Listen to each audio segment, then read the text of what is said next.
So this one's going to be a bit difficult. I've been trying to figure out how to go about this without it being about me and my own frustrations with the situation. But for friends of my brother, Shinji, this is a bit of an update. And if you don't know him, you may not have much interest in this video, but as most of you know, if you're friends with him, I want to apologize firstly that if you've reached out to him and subsequently tried reaching out to me, I apologize for if I haven't gotten back to you. This is an attempt to just kind of give you an idea of what's going on. So since his stroke in December of 2019, which left him physically impaired on the left side of his body, he's well, let's just say he's never really embraced the attitude one would need to deal with such a major health issue. And I'm not trying to, I really don't want to throw him under the bus on this one. I've done my best to try and understand and be compassionate and empathetic and encourage him and help him the best I can. I've had my own health issues to deal with, and in that, I've tried to really do my best to better my own health, and if anything, try to guide him as best I can. But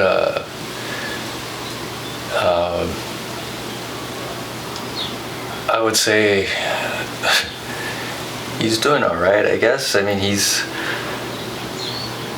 still able to get up, move around the house with the use of a cane. He can still use the bathroom. He can still bathe himself. He can still get to the kitchen and fix himself food. He's able to do his own laundry, make his bed. And up until about a month ago, he was still getting up every morning and doing his morning walks. But beyond his walking every morning, he was never really embraced the attitude or the regimen that he probably would need, or a person in his position would need to get better and stronger. If you're familiar with anybody who's had a stroke, it comes not only a physical problem, but there's some cognitive issues that come about as a result of that too. He's got several, what they call, I guess, micro bleeds or arterial bleeds on the back of his brain, which are a result of the stroke and high blood pressure and whatnot. But it's also a precursor and a sign of dementia, which he has been diagnosed with onset dementia. He's been on memantine, which is a medicine that's supposed to help him with his cognitive functions and his memory. But to be honest, my brother and I, we don't speak at all. We have zero conversation. I couldn't tell you the last time we spoke 2 words to each other. I mean, it's been months. The only time we speak around each other is if somebody comes to visit with us, and we kind of have a conversation with whoever it is that's visiting. But as far as interacting, me and him together, there's zero interaction, and a lot of this is just my own frustration, and this is something that I deal with on a daily basis in my own head. You know, I'm trying to be compassionate and empathetic, and you know, I know my silence and frustration with him is evident to him, and that just makes him withdraw even further, I believe. There's no animosity between us necessarily. It's just, for me, it's just about frustration, and for him, obviously frustrated with he's frustrated with his inability to do certain things, and I'm sure he feels guilty. He feels like he's a burden to me, and you know, over the last few years since his stroke, I've tried to express to him, you know, I understand, or I'm trying to understand his situation, and he's limited to what he can do. So I've tried to give him avenues to come to me and ask for help, and anything that he wants, you know, to help himself or get better. I've tried to offer those to him, but you know, I don't think he's got too much pride. He's just stubborn. He doesn't want to ask for help. He's never asked me for anything. Nothing. And which, you know, I guess is admirable in some ways, but you know, I'm his brother. I want to help. I understand his health problems. I have my own health problems. I watched our mother deteriorate, and to the point where she couldn't do anything. The last 6 months of her life, she was bedridden. You know, I had to do everything for her, and I get it. You know, it wasn't easy, but you know, I'm his brother. Like I said, we're not terribly close. There's an 11.5-year age gap between us, so we were never super close in the typical sibling ways. But you know, he's family. I'm here for him. I'm trying to do my best to keep him fed and keep a roof over his head. And, unfortunately, that's all I pretty much do for him now. You know, I think in March was our last doctor's appointment, and you know, he's been steadily gaining weight. He hasn't made any effort to change his diet or anything like that to get healthy. The doctor pretty much scolded him and gave him an ultimatum. You know, if you don't, you know, he gave him a month to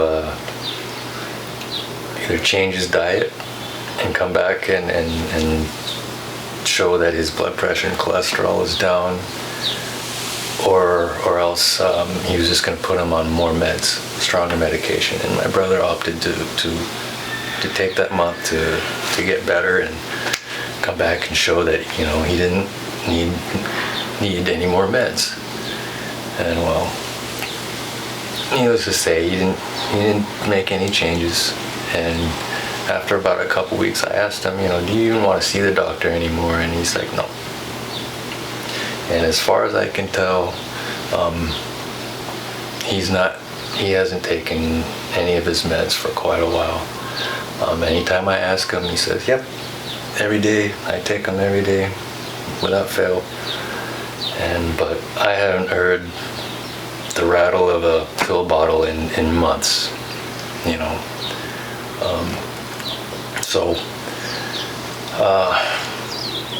I don't know what to say. I think he's, you know, I don't want to say, well, I don't know. I think he's just pretty much waiting at this point. And, you know, to say that he's got to be depressed, and I know he's sad and he's frustrated and he doesn't have much will to go on anymore, but he does still get up every morning. He does still go to the kitchen and eat several times a day, and he in a lot of respects he doesn't show the signs of a depressed person. You know, he's not like lying in bed all day, and he hasn't like stopped eating or stopped bathing completely or doing anything. But yes, he's obviously frustrated, and I would just say that he's really just waiting. And you know, I don't know what else to really say or do for him. I go to the store, I buy him the food that I know he's gonna eat. He's never been a smoker or a drinker or a partier. In that respect, he and I are complete polar opposites. I've always been the one to struggle with that kind of stuff, but his addiction is food. He needs to be full. He needs to eat to the point of being full, and I don't think he's ever realized that's what's killing him, and that's what has put him in the place that he's in. And if he has realized it now, it's just he doesn't care anymore. So I apologize if you reach out to him and he's not going to answer the phone. He's asked me to turn the phone off. I still pay for his phone every month, which is kind of ridiculous because we don't need to be spending the money, and he knows that, and that's why he asked me to turn it off. But that just puts all the onus on me to do all the contacting of you. And I apologize if I don't get back to you or haven't up to this point. But it's a little frustrating, and it's kind of sad to watch him go through this. But anyway, I don't want to go any more into this. I apologize, and those of you that have reached out to him and that have my number, you're welcome to get a hold of me. I can't promise you I'll get right back to you, but I'll do my best to keep you informed, and certainly when the time comes, I'll let you know. But anyway, I'm sorry I don't have something better to tell you, but this is what it is. God bless, take care, and much love, and my apologies. Thank you.